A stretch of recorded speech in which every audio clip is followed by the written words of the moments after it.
Okay, you wouldn't listen to me about marrying my son. But please don't ruin his future by giving birth to a half-breed abomination. I will pay you $50,000 to have an abortion. You cannot be serious? Why the hell would I do that? How can you say something so monstrous? Oh, spare me your stupidity. There is no way that I will allow my bloodline to be mixed with your inferior subhuman blood. So will you take the deal or not? Of course not. Get out of my house. Fine then. Be a selfish bitch. Here, my wife baked you some cookies.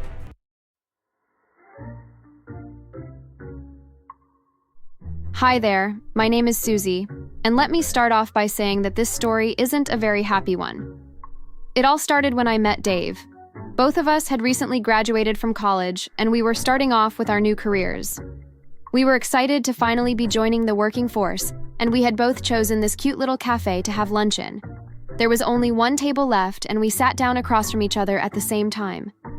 Our eyes locked onto each other's, and we instantly fell hard for one another. Not long after that, we were dating, and within a few months, Dave introduced me to his family.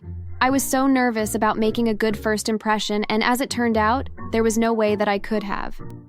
The second I walked into the door, I noticed Dave's father smiling broadly, but the second that he saw me, his smile faded and was replaced with a scowl. Mom and Dad, this is Susie. Oh, well, it's nice to meet you, Susie. It's a great pleasure to meet the two of you as well. Well, you never told us that she was Black Dave. You should have mentioned that. Why would I? Why would that matter? Well, of course it matters. But thankfully, it's just a phase. Neither Dave or I knew what to make of it. The whole night after that was incredibly awkward, and I was incredibly grateful when it was time to finally go home. I felt so bad, both because Dave had wanted to make a good impression, both with his parents and also with me, and I think his dad's reaction had caught him by surprise as well. However, we were madly in love, and we didn't let his father's words sway our intentions. Within 6 months, Dave proposed to me, and we began to plan our wedding. My future father-in-law didn't hide the fact that he didn't disapprove, and he on more than one occasion even tried to ask Dave to call off the wedding, but neither of us could be convinced to do so. In the end, he even tried to make a deal with me, which completely caught me off guard. One night, while Dave was out with friends, my future father-in-law came and paid me a visit. Hey, Susie, listen. I have no interest in you joining my family. Well, that's too damn bad because it's happening. Maybe. Maybe not.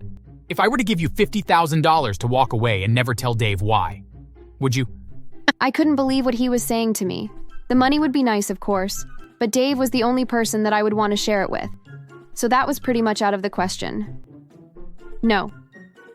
No, I wouldn't. There isn't an amount of money that you can offer me to make me walk away from him. I truly do love him, and there isn't anything you can say or do to change that. I could tell by the look on his face that that made him furious, but he just left without saying anything more.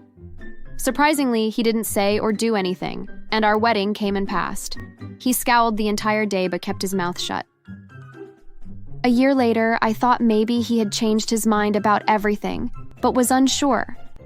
At any rate, Dave and I found out some amazing news. I had become pregnant.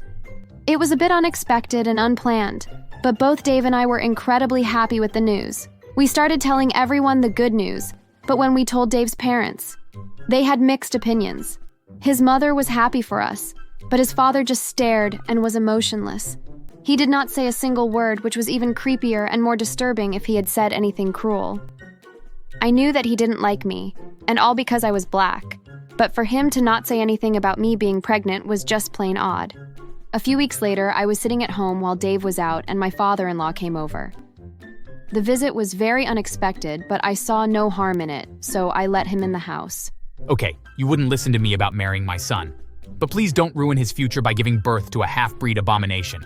I will pay you $50,000 to have an abortion. You cannot be serious? Why the hell would I do that? How can you say something so monstrous? Oh, spare me your stupidity. There is no way that I will allow my bloodline to be mixed with your inferior subhuman blood. So will you take the deal or not? Of course not. Get out of my house. Fine then. Be a selfish bitch. Here, my wife baked you some cookies. Not sure why she would waste the time to make you anything but here. He just threw the tin of cookies at me and left. I was so angry that I went and took a shower in an attempt to calm down a bit. By the time I got out of the shower, I was still very angry and didn't really know what to do, so I just sat down on the couch and waited for Dave to come home so we could talk. As I sat there, I looked at the tin of cookies and grabbed them and started eating them. They tasted rather good, actually, but after I had eaten 10 of them, my stomach began to feel funny. At first, I had thought that maybe I had eaten them too quickly, but the pain only got worse, and then I felt my legs were wet. Confused, I reached down and saw that there was blood on my legs. Panicking, I called for an ambulance, and when it showed up, it took me straight to the hospital. Once there, I was examined by the doctors, and they gave me the grave news that I had had a miscarriage. They tried to tell me that they were sorry for my loss and that I shouldn't blame myself. That it happens to lots of women, but I wasn't buying it. I didn't know for certain, but I was convinced that my father-in-law had something to do with what happened to me. Both Dave and I were more angry than sad, though, but I couldn't tell him what I suspected, as it would kill him to know that his own father had killed his child. And so I came up with a plan to find out the truth. I had a friend that worked in a lab, and I sent the cookies I hadn't eaten to him, and he ran some tests, and sure enough, he found out that there was a chemical in the cookies that would induce an abortion. It was true that my father-in-law had indeed drugged me and had caused me to lose my child. I was beyond furious and couldn't really figure out a way to make his father pay for what he had done.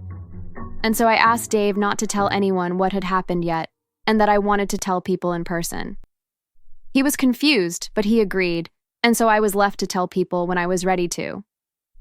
The next day, I went home from the hospital, and I set up a recording device and called up my father-in-law. "I know what you did. You piece of shit. You tried to kill my child with those cookies laced with drugs." I have no idea what you are talking about. "Yes, you do. But the joke is on you. The drugs didn't work. They made me have terrible cramps, but that's it. You failed, and I'm going to give birth to Dave's son, and there isn't anything you can do about it." You think so? Well, I got news for you. I'll kill you before I let that abomination be born. He hung up, and although I was terrified because I knew that he was probably on his way over to my house to kill me, I was so full of rage that I didn't care. I went and grabbed a baseball bat and hid near the front door to my house and waited. When I saw my father-in-law pull into the driveway in his car, I called the police and told them that a man was trying to break into my house and was threatening to kill me, and then I waited. Hidden where I was, I saw my father-in-law break into the house and slowly slip through the front door and start to walk towards the stairs that led up to the second floor where Dave and I slept. Before he could walk up the stairs, I hit him in the back of the head with the baseball bat. I hit him with such force that he almost lost consciousness, and he dropped a gun that he was carrying. Thinking quickly, I kicked the gun away and then hit him again, a second and third time. He was incredibly dazed and hurt, but he kept coming at me and threatened to kill me again. Just as he did, 2 police officers came through the open door, and I was relieved to see that they had heard him threaten me. They rushed past me and pulled out their batons and began hitting my father-in-law until he passed out. After the dust settled and my father-in-law was in handcuffs in the back of a squad car, I told the police that my father-in-law had threatened to kill me, and I played the recording I had made for them. That, coupled with them hearing him threaten me and having a loaded gun, was all they needed to hear. They took him away, and he was charged with attempted murder. The trial was quick. The gun my father-in-law had in his possession had been acquired illegally and only added fuel to the fire. The judge gave him the maximum penalty, and he ended up being sentenced to over 15 years in prison. My mother-in-law filed for a divorce immediately. My father-in-law was guilty of all charges. As for Dave and I, we tried a few times to have children, and I'm happy to say that we have 2 boys and a girl, and we could not be happier. My mother-in-law always visits us and loves our kids. On all of the major holidays, we take tons of photos of us and the kids and send them to my father-in-law. We know that seeing those photos infuriates him, and knowing that makes us feel quite justified in ensuring that he is in prison where he belongs. Thanks for watching. Make sure to subscribe and leave a comment down below saying I subscribed, and we will try our best to reply to your comment.